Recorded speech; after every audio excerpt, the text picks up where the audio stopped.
Plus de 92%, c'est avec ce score que le président sortant Issoufou Mahamadou a remporté, selon les chiffres de la Commission électorale nationale indépendante, le second tour de la présidentielle du 20 mars dernier.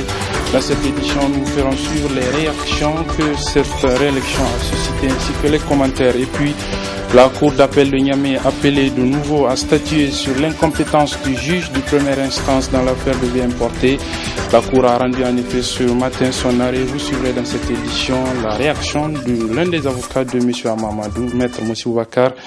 Dans cette édition, mesdames, messieurs, bonsoir à toutes et à tous et bienvenue dans cette session d'information sur la télévision Labari. La Commission électorale nationale indépendante, la CENI, a donc, vous le savez, rendu public hier les résultats globaux provisoires du second tour de l'élection présidentielle du 20 mars dernier. Des résultats qui donnent vainqueur le président sortant Issoufou Mahamadou avec un peu plus de 92% contre un peu plus de 7% pour son challenger Hama Amadou qui n'a pas battu campagne et dont les militants ont suivi le mot d'ordre de boycott lancé par la coalition pour l'alternance 2016, la coalition qui soutient sa candidature. Je propose à cet effet de suivre le commentaire de la rédaction de la télévision Labari sur cette élection de M. Mahamadou Issoufou à la présidence de la République du Niger. Le Niger, notre cher et grand pays, est à la croisée des chemins qui peuvent l'amener soit vers la prospérité ou vers l'impasse, une situation qui ne doit laisser indifférent aucun patriote sincère. Aujourd'hui, le peuple nigérien est abasourdi par la tournure politique qui se déroule dans notre pays. En effet, dans une de ses adresses, le président Issoufou Mahamadou disait qu'il ne cautionnerait pas d'élections tropicalisées. Cependant, la réalité est là. Entre la parole et l'action, un énorme écart s'est fait jour. Et le résultat obtenu par le président Issoufou Mahamadou au second tour de la présidentielle du 20 mars le prouve à souhait. Issoufou Mahamadou est réélu avec 92,49% comme pour confirmer la phrase chère au défunt président Omar Bongo qui disait « On n'organise pas des élections pour les perdre », ce qui atteste que le jeu démocratique a été raté sur toute la ligne de notre pays. La cause est évidente. La COPA avec Hama Amadou à sa tête n'a pas bénéficié d'une confrontation loyale enveloppée de fair play.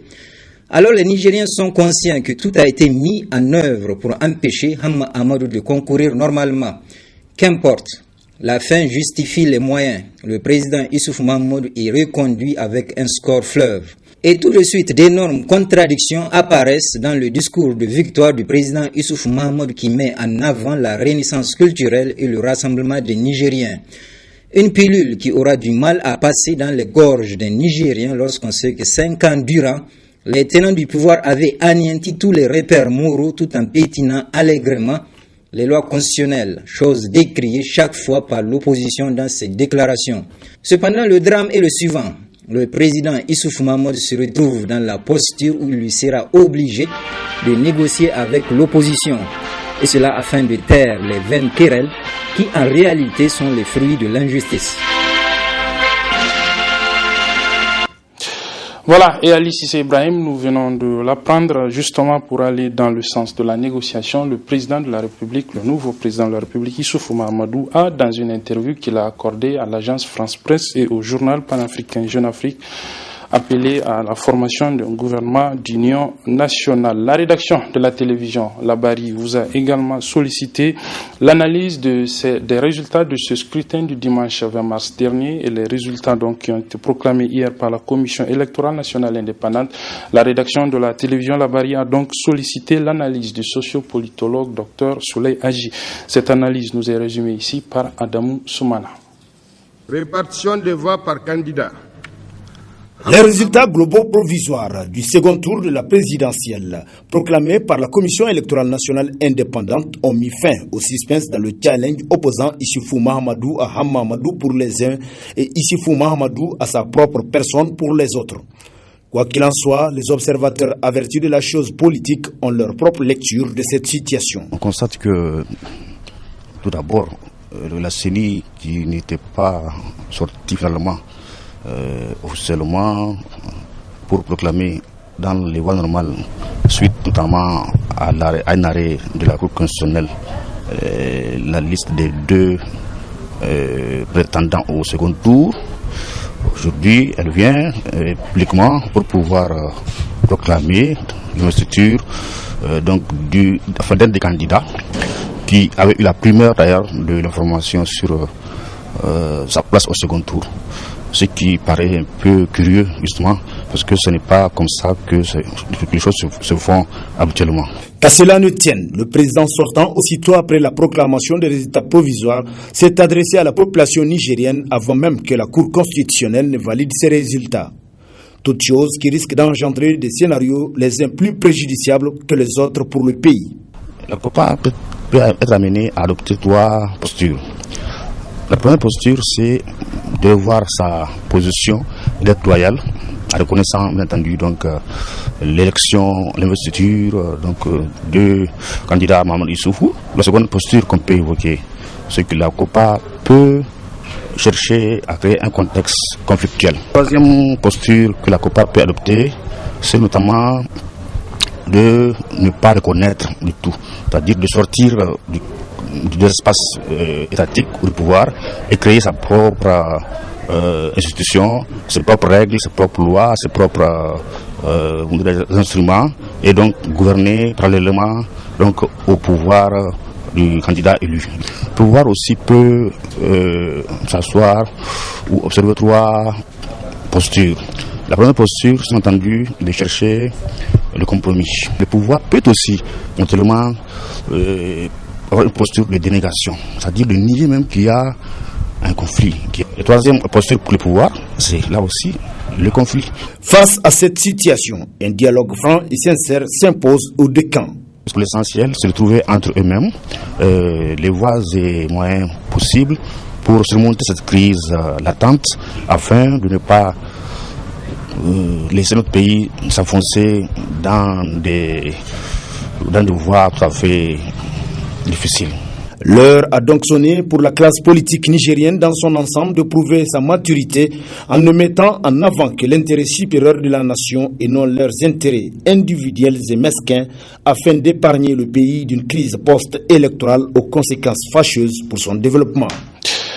Autre analyse, autre commentaire de ce second tour de la présidentielle du dimanche dernier et des résultats qui en sont issus, c'est celle de l'acteur de la société civile El Hadji Idi Abdou, pour qui l'heure est grave et que tous les acteurs concernés doivent privilégier désormais le dialogue pour l'intérêt supérieur de la nation. Son analyse nous est résumée par Michel Deji.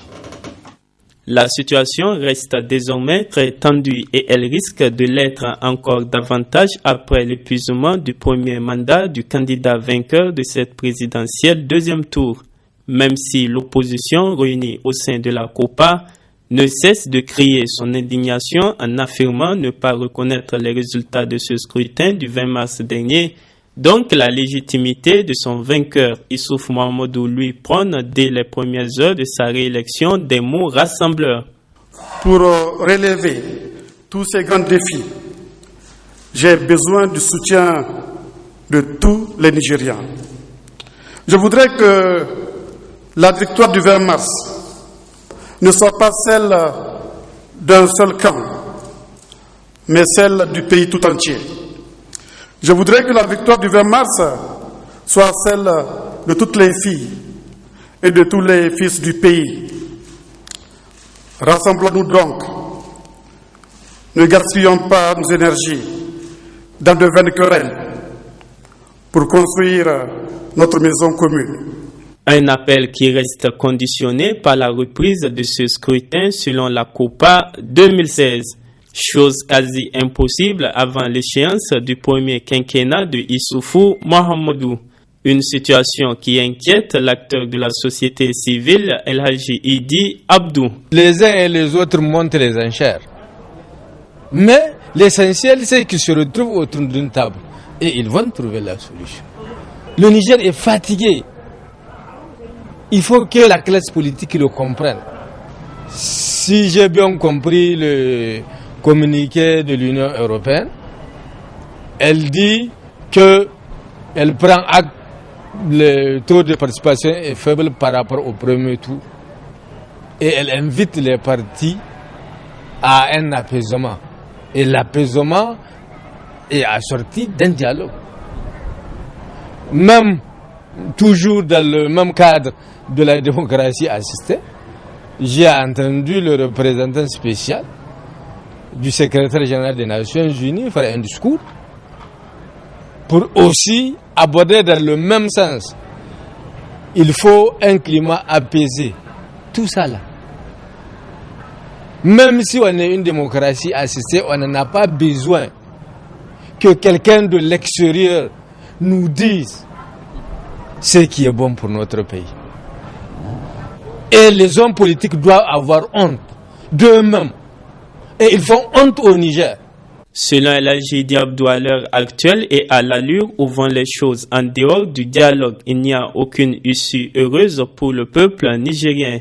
D'où la nécessité urgente pour les deux parties de s'asseoir autour d'une table pour s'entendre et préserver ainsi la cohésion et l'unité nationale.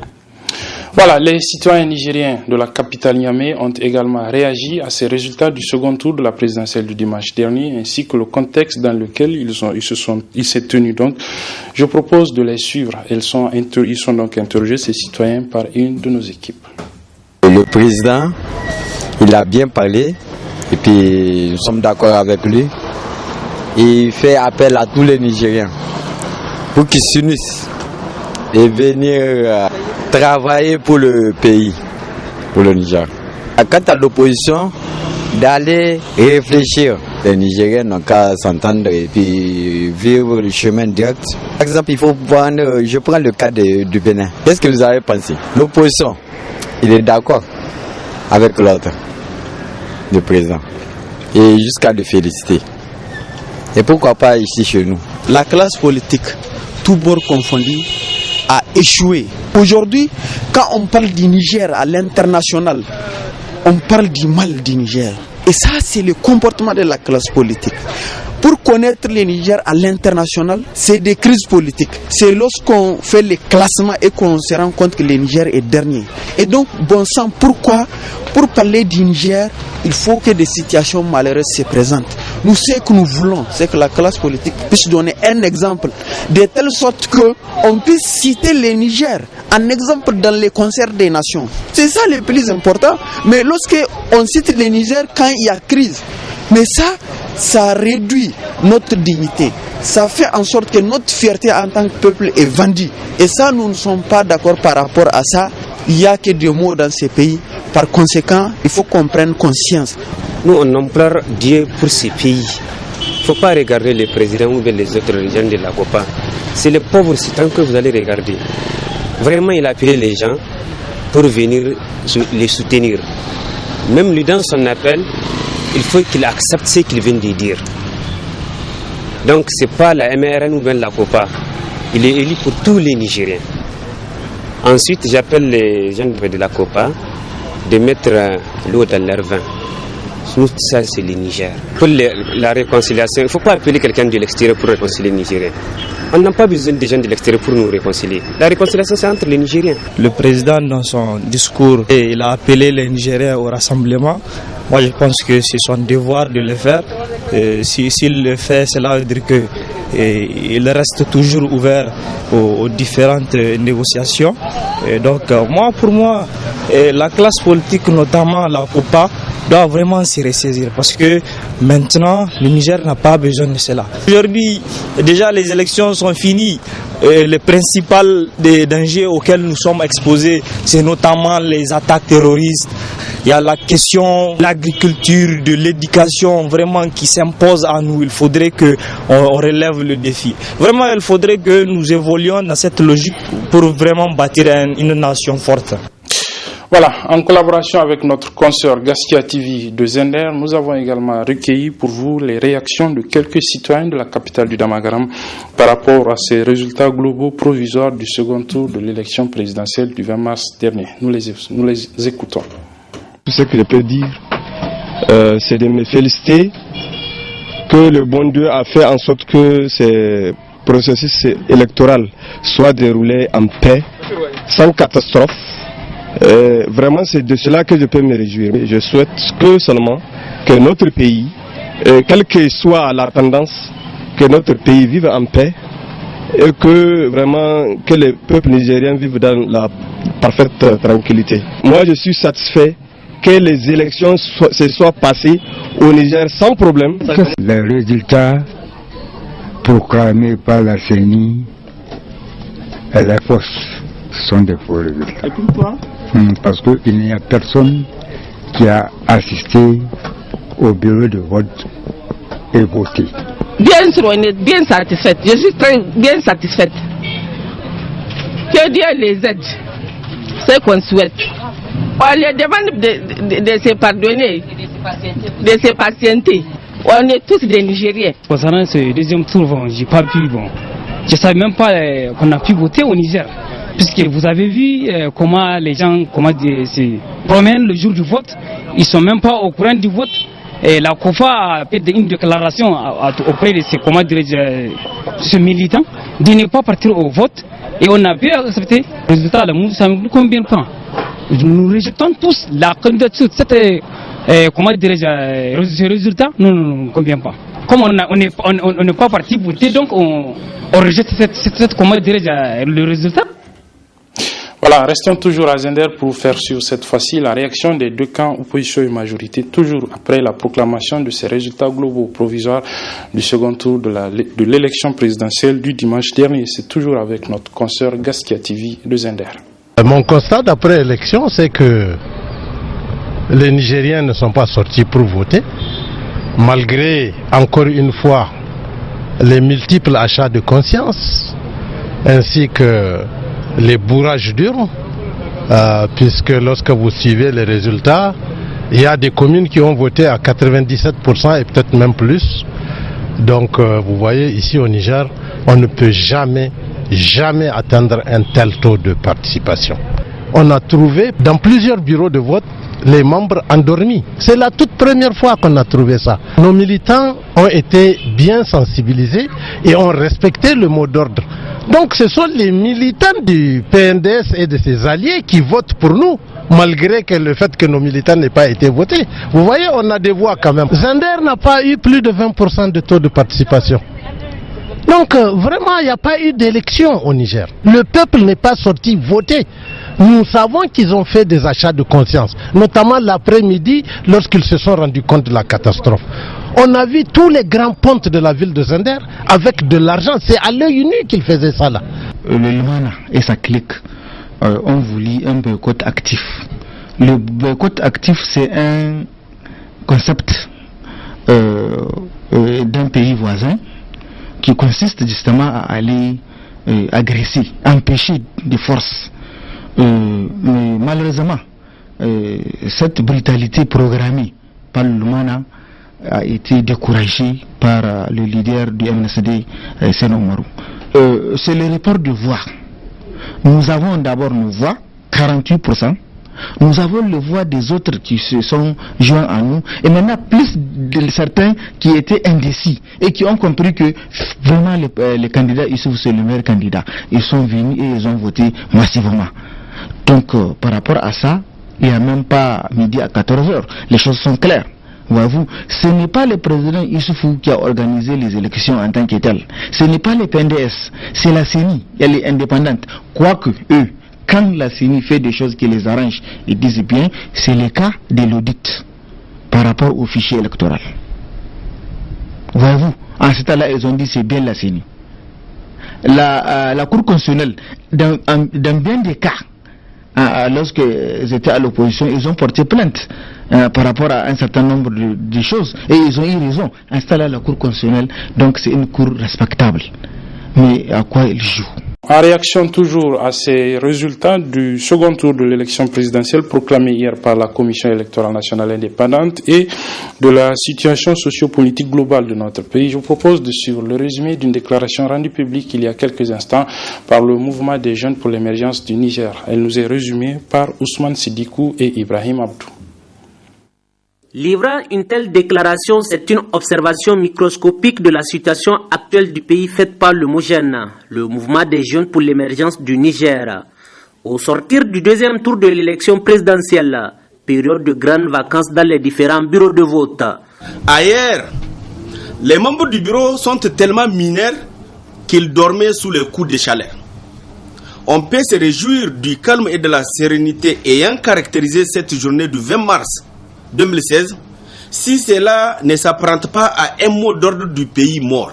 Nul besoin de perdre du temps à énumérer les villages, les villes et hameaux ayant déserté les urnes. C'est un véritable fiasco qui remet en cause la crédibilité de ces scrutins et des autorités qui en seront issues. L'alpha et l'oméga d'une telle mascarade électorale à dessein serait dû à la persistance de la Commission électorale nationale indépendante CENI.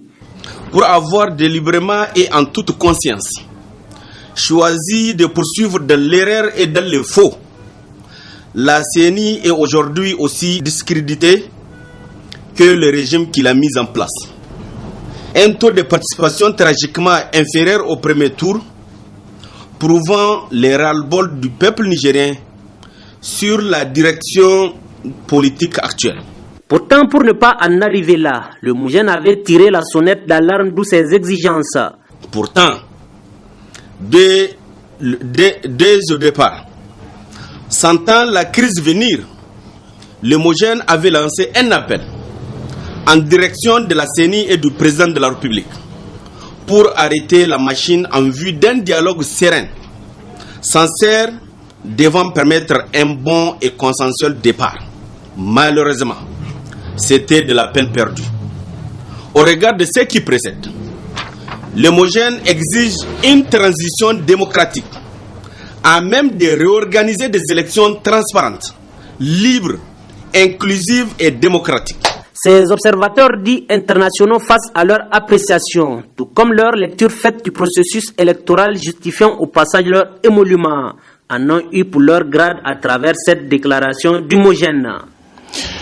C'est l'un des titres de cette édition, l'arrêt de la chambre correctionnelle du 13 juillet 2015 de la chambre correctionnelle de la cour d'appel de Niamey qui infirmait la décision d'incompétence prise par le juge de première instance dans le cadre de l'affaire de supposition d'enfants dans laquelle une trentaine de personnes sont impliquées a été cassé par un arrêt de la cour de cassation rendu public ce matin.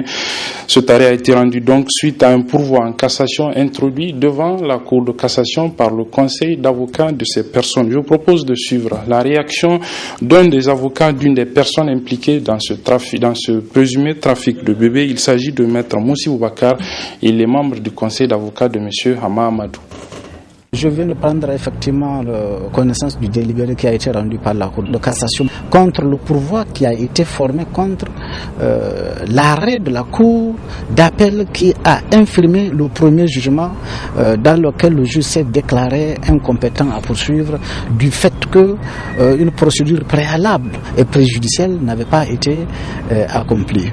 Aujourd'hui, ce qu'il faut retenir, c'est que cette décision, cet arrêt de la Cour est cassé et annulé.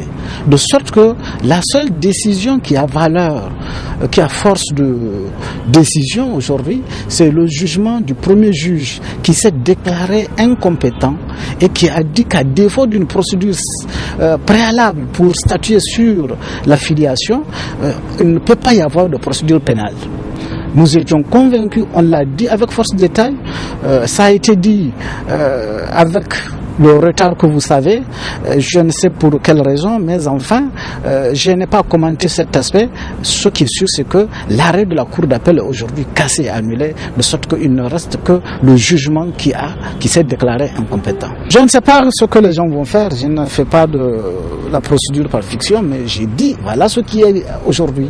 La Cour de cassation a annulé le jugement l'arrêt du 13 juillet. C'est la fin du ping-pong judiciaire. Ce n'est pas la fin parce que la Cour, l'arrêt a renvoyé devant la même juridiction mais autrement composée. Mais bon, dans tous les cas, la loi étant la loi elle reste la même. Nous allons plaider la même cause éventuellement et nous verrons si cette fois-ci les juges entendront, diront la loi, le droit. Quelles sont les procédures pour obtenir une bourse turque pour les jeunes Nigériens? C'est à cet exercice qu'a initié cet après-midi une jeune association dénommée la Plateforme de la jeunesse nigéro-turque, les étudiants de la faculté des lettres de l'université Abdoumouni Diofo de Niamey. Le résumé de la rencontre avec nos reporters Chebou Guisso et Nasser Dantofo. Il s'agit à travers cette rencontre pour la plateforme de la jeunesse nigéro-turque d'outiller les étudiants de la faculté des lettres de l'université Abdou Moumouni Diofo sur les conditions d'obtention des bourses d'études turques au titre de l'année universitaire 2016-2017. Nous avons estimé qu'il fallait qu'il y ait cette plateforme pour qu'on puisse faire la promotion de la coopération entre la Turquie et le Niger. Ce qui fait qu'on a constaté que la Turquie est un État qui accompagne notre pays à travers des bourses d'études. Chaque année, la Turquie offre 50 places de bourses d'études pour les étudiants nigériens, tout niveau confondu, c'est-à-dire les niveaux licence, master et doctorat. Mais le constat que nous avons fait, c'est que parmi les postulants, on n'a même pas 50 étudiants qui postulent. Pendant qu'on a 50 places, même si on n'a même pas 50 étudiants qui postulent. Donc cela nous gêne un peu. On s'est dit, bon, il faut créer les conditions pour que les jeunes Nigériens soient informés qu'il y a ces opportunités-là, pour qu'ils puissent postuler, pour qu'ils puissent être dans la possibilité d'aller étudier en Turquie et avoir les compétences pour pouvoir transformer notre pays, notamment l'économie de notre pays. La structure étudiantine de l'université Abdou Moumouni apprécie l'initiative et demande à la Turquie de revoir les critères d'éligibilité à cette bourse. C'est une bonne entreprise.